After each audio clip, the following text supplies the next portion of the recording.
The Central Highlands in Vietnam has for long been considered the land of elephants, especially tamed ones. Elephants here have even become the symbol for regional tourism and culture. However, the species is facing extinction. From many herds, now there are only few tamed elephants left in the region. That's why the Central Highlands Elephant Racing Festival in March wasn't as successful as expected. Buon Dong district has long been famous for its tamed elephants, which has made it an attractive tourist destination in the Central Highland province of Dak Lak. During its busy season, Buon Dong welcomes as many as 1,000 visitors per day. And although the region tourist brand here is largely focused on elephants, the animals' hard work, scarce food and unsustainable living conditions means that herd numbers are dwindling. Trong Min Thong of Mahut Buon Dong Tourist Center, Dak Lak Province, said last year one elephant died. They couldn't figure whether the reason was sickness or food. Hopefully, they can receive more support from the region's elephant conservation. Dak Lak Province, once a pachyderm haven, now just has 50 elephants, mostly in captivity. The most worrying issue is that elephants' living space is gradually being narrowed. Meanwhile, a dependable food source is another big question. Dan Nang Long, Deputy Manager, Van Long Tourist Company, Lak District, Dak Lak Province, said over past 5 years they have gathered elephants from the region to their company for care. But since this year's dry season, they have faced a lack of food due to deforestation. The average age of tamed elephants in the region is around 40 years, which means most of them are past their breeding period. In any case, the elephants are chained, which prevents them from mating and spells a certain doom for the elephant population here. Tran Van Nuong Chairman, Buon Dong District People's Committee, Dak Lak Province, said they have an elephant conservation center, but it doesn't work effectively. To conserve tamed elephants is too difficult, and so their extinction is only a matter of time. Stories of illegally cutting off and selling an elephant's tusks and tail still exist. With this in mind, the threat of extinction for tamed elephants in the region looks highly likely. By the time that happens, the Elephant Racing Festival will only be a distant memory of local residents and tourists. Muhammad Idris and Anwar Begum live with 7 of their 9 children in a hut at a camp in Myanmar for thousands of families who, like them, have been displaced following attacks on their villages by angry Buddhist mobs. The Sai Ta Ma Gi internally displaced persons camp near Sitwe, western Myanmar, is home to them for now, but while they are grateful to be safe, the family is not complete.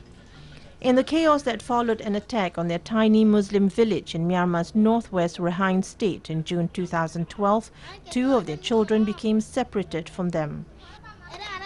Senwara Begum and her older brother Muhammad Hussein, then respectively 9 and 15, lost track of their family, moving from camp to camp until finally in early 2013 they hopped on a small wooden boat packed with more than 60 other people they did not know. They had no way of knowing they were among hundreds, if not thousands, of ethnic Rohingya children who have left Myanmar by sea since the country was first gripped by sectarian violence 2 years ago, or that they were joining one of the world's biggest boat exoduses since the Vietnam War. In their desperate desire to escape, they left behind their parents, brothers and sisters who did not know what had happened to them. Their journey was long, difficult and dangerous. The siblings eventually found themselves in Indonesia, a country that has been sympathetic to the Rohingya. However, despite being sympathetic, the country has not opened its doors to the Rohingya. It allows them to stay only until they can be resettled elsewhere, which may take years. Here, in a temporary United Nations housing in Medan, now 11-year-old, Senwara has been taken in by a Rohingya woman and tries to make a life for herself studying in an Islamic school. Their parents did not realize they were safe until more than 8 months after their village was burned. Today, almost 2 years after their separation, it's only through technology that the family, now scattered across 3 countries, can remain in touch. "I'm fine, I'm not in trouble," she tells her parents over a distraught phone call. Her guardian in the camp, who she calls her aunt, sits next to her as she tells her family that she is studying English and religion. About 1.3 million Rohingya live in Myanmar, a predominantly Buddhist country of 60 million, almost all of them in Rakhine State. Myanmar considers them illegal immigrants from neighboring Bangladesh, though some families have lived in Myanmar for generations. They are sympathetically discriminated against, with little or no access to jobs, education and even health care. Since the transition to democracy began 3 years ago, Buddhist mobs have killed up to 280 Rohingya and forced more than 140,000 others from their homes.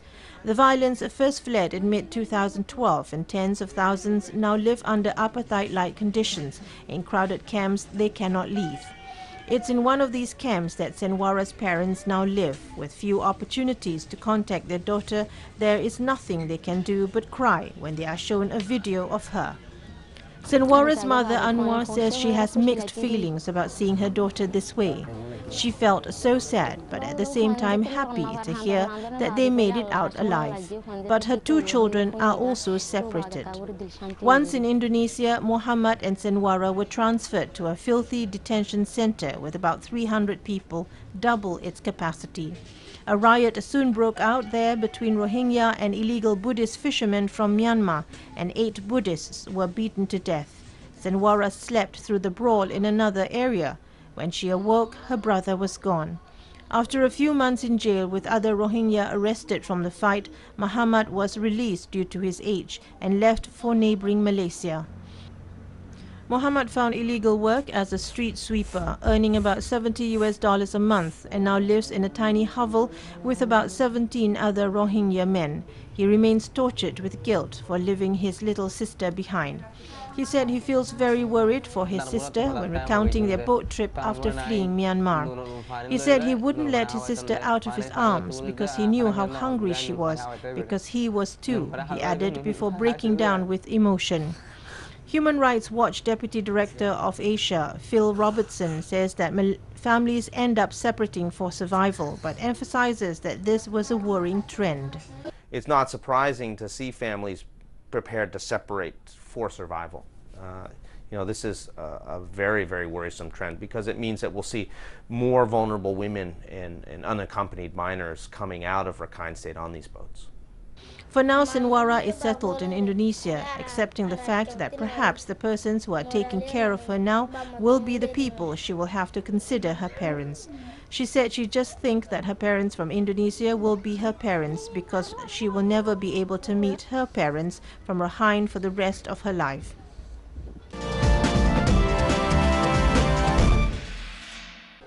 What's your baby trying to say when he or she starts crying? Wearable technology could just give you the answer, and some homegrown prototypes were on display at an exhibition organized by local R&D agency A-Star. 10 ideas ranging from a baby's swaddle to a cooling pad for fabrics were exhibited, all designed to make life easier through what's called wearable technology. That was the crux of A-Star's Next to the Skin exhibition. Here, Diana So, Assistant VP, Exploit Technologies A-Star, tells what it's all about. We can see a lot of new spin-offs and startups that is actually adopting wearable concepts worldwide just to monitor health performance, sports performance, and even potentially it could be used for military-related usage as well. Studies show that global retail revenue from wearable technology will hit nearly $20 billion by 2018, and Singapore is poised to ride the wave with its expertise in manufacturing, electronics and software application. Scientists and designers took slightly more than a month to take the 10 ideas from concept to creation, and they were chosen for the exhibition based on criteria such as innovation, user demand and market value. For parents who want to keep a closer eye on their babies, there's the Tot Sense. It's a swaddle that uses fiber optic sensors to collect information on things like a baby's movement, heart rate, breathing and temperature. This information is passed along to a wearable device and a smartphone app. The device flashes or vibrates when something is wrong, and the app provides the details. Meanwhile, Dr. Mark Rice, engineering scientist at A-Star, explains.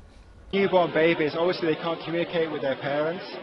So the idea was, what if a newborn baby could tell their parents when they feel unwell? The focus of the technology is really to provide reassurance and peace of mind for young parents, so we see demand.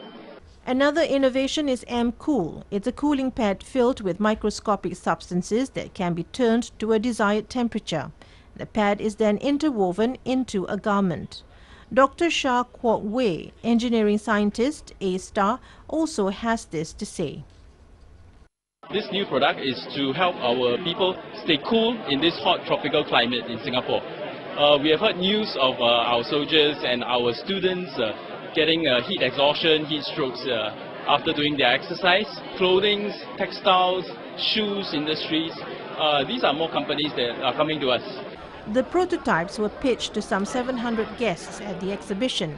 If all goes, hit store shelves in as little as 2 years. Elephants play soccer at the Mesa Elephant Camp in Mei Rim district of Chiang Mai province ahead of the World Cup 2014 in a bid to promote tourism there. Staffs of the camp have 12 elephants play soccer daily to entertain visitors on the occasion of the upcoming World Cup 2014 set from June 12 to July 13. The elephants have national flag paints on their foreheads and sides to represent the national football teams that reached the final round of the World Cup, such as Brazil, Germany, Italy, England, France and Japan, and their mayhoods wear sports outfits. Such elephant soccer shows will continue until the championship match of the World Cup.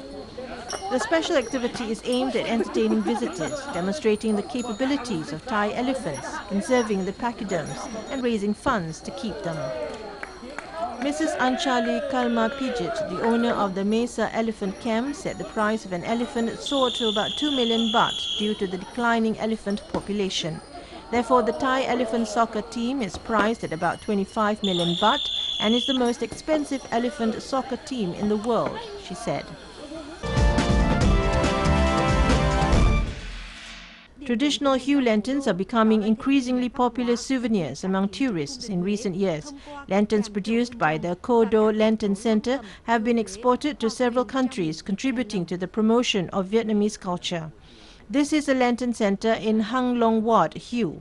All the lanterns are handmade from scratch and bear unique features that distinguish them from Hoi An or Chinese lanterns. A special feature lies in the patterns, which represent the architectural masterpieces of Hue and its vibrant culture. The Kodo Lantern Center is trying to promote Hue's culture through their lanterns. The company has designed various models such as dragons and lotus flowers. Every month, the center produces over 1,000 lanterns for both domestic demand and export to Japan, South Korea and Taiwan. Nguyen Lan Vi, the owner, Kodo Lantern Craft Center, says the Department of Industry and Trade in Tua Tien Hue province has given considerable support to the Kodo Center by organizing fairs and exhibitions so they can introduce their products to the market. Meanwhile, Le Du Dong, Vice Director, Department of Industry and Trade, Hue says they will continue to support the development of traditional crafts, especially those unique to Hue, including lantern making, embroidery, rosebud powder, etc. Kodo lanterns have been exported to several countries, showing a positive sign for traditional craft villages in Hue. This is an effective way of promoting Hue as well as Vietnamese culture to the world.